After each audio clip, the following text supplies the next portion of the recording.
Hello, Internet. It's Jen T. Grace here, founder of Publish Your Purpose Press, and I'm here for day number 13 of our 30-day marketing challenge. So the 30-day marketing challenge is for you to double your book sales from the last 30 days to this current 30 days. Whether you sold 5, 15, 5,000, does not matter. I want you to double your book sales. So today's tip is tip number 13, and that is to leverage your autoresponder sequence within your email system.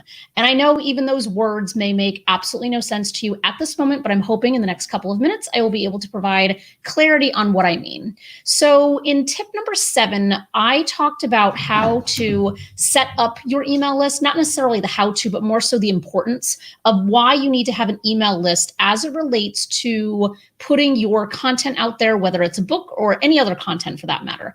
Your email list is really your potential gold mine, if you will. It's your opportunity. It's the only place where you have full and complete control over who sees your content, when they see it, how often they see it, etc. When we look at building our brands and on different platforms like Facebook or Instagram or anything like that, then it's one of those things that when we build it there and they change an algorithm, all of a sudden, all of your content may not actually be seen by your people. So I go into more detail in tip number 7 on that. But today I want to talk about what an autoresponder sequence is and why that is so valuable to you as an author. So an autoresponder sequence is, and this could be called many different things depending on what email system you're using. I prefer ConvertKit, as I've previously mentioned, and there's links on the PYP website that you can check out. And so I use ConvertKit, and within ConvertKit, they call it a sequence. So basically what this allows you to do is it allows for a new person who's read your book, they followed your call to action, which was also a previous tip, and now they are in your web. They're in your marketing funnel, they're in your sales funnel, whatever you want to call it. But they are now in your domain because they are on your email list. What we want to do is we want to strategically engage them while they are on your email list, because oftentimes what happens is that we have an email list. We have some kind of very simple join my mailing list button on our websites. And we encourage people to hit the button, join the mailing list, etc. But then we never email them. We don't even think that we should be emailing our list. So what we can do is we can think about doing an automated system where you don't have to worry about what content you're going to send to them and when. So a lot of people use email programs where they'll send out a monthly newsletter, or maybe they'll send out a biweekly newsletter, whatever it might be. But what happens is that you now are in the time pressure and the time crunch of having to produce that newsletter on a biweekly basis, a monthly basis, or whatever it is. Then we start to panic and we start to grab content from a bunch of different places and we throw it together and send it out the door. And a lot of times it's not really strategically thought through. So what you're better off doing is blocking out, I would say, a couple of hours of time, to be honest, and go through what you would want your reader to know now that they are on your email list. I think one of the things that happens a lot with many folks is that we assume that everyone knows where to find our content.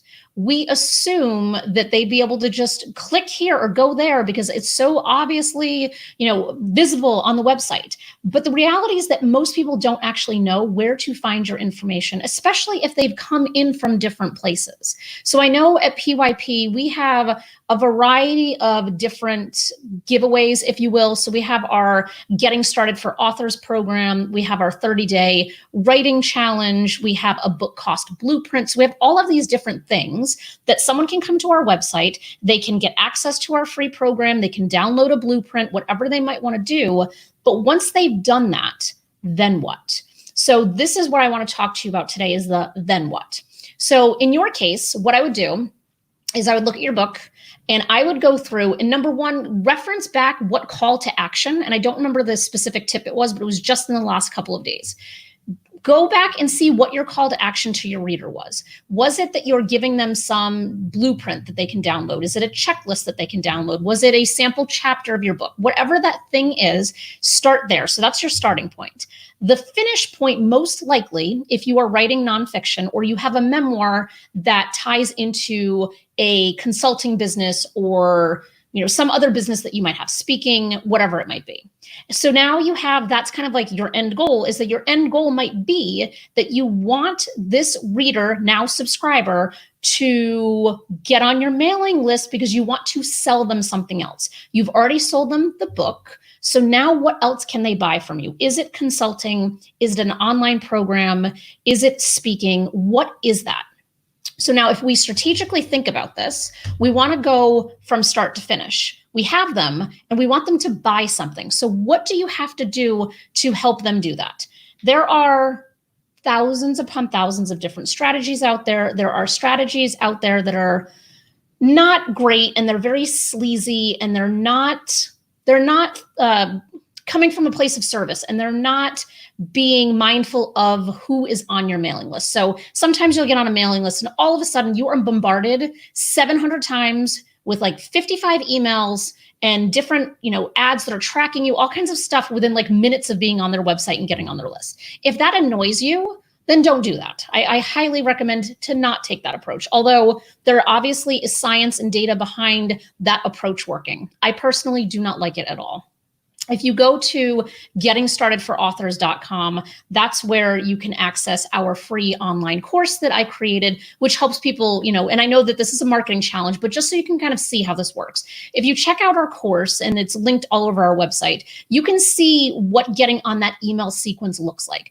For me, I am not trying to have someone join my mailing list on a Tuesday and expect them to buy something from me on a Friday. That is not my strategy at all. And I don't think it should be yours either if you are looking to build a long-term relationship with the people that you serve. My mailing list goes on for months and months and months, and it's all set up. So if you join the list today, you automatically get a first email that kind of welcomes you to the list, gives a little bit of background about me, and then it immediately goes into giving from a place of service. So where in week 1 of being on this email list do I know you're going to be stuck? Because I know exactly where you're going to be stuck.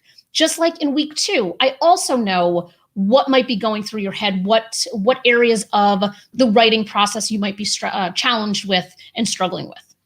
So I know those things because this is what I do for a living. Same as you. You're the one who wrote your book. You're the one who knows your content and your topic. So what are those things that you know for a fact your people are going to be struggling with? So if you can map out a sequence that helps them through that struggle in a very strategic way, you can have the first email go out and it's like, here's what you downloaded. Here's access to whatever you downloaded.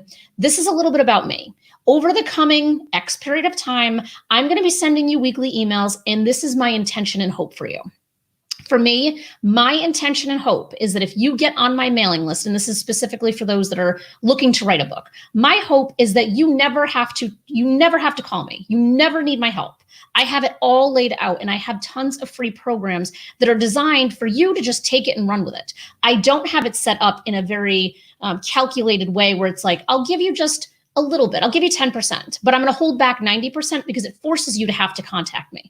That's not my strategy. My strategy is just give it all away, and those that need you will come to you. So you kind of have to make that decision of what strategy do you want to take. And it's not to say that giving a little and then requiring them to come in for more is necessarily a bad strategy. It just kind of has to fit with your brand and your business's brand, the way that you operate, all of those things. So for me, it's give it all away.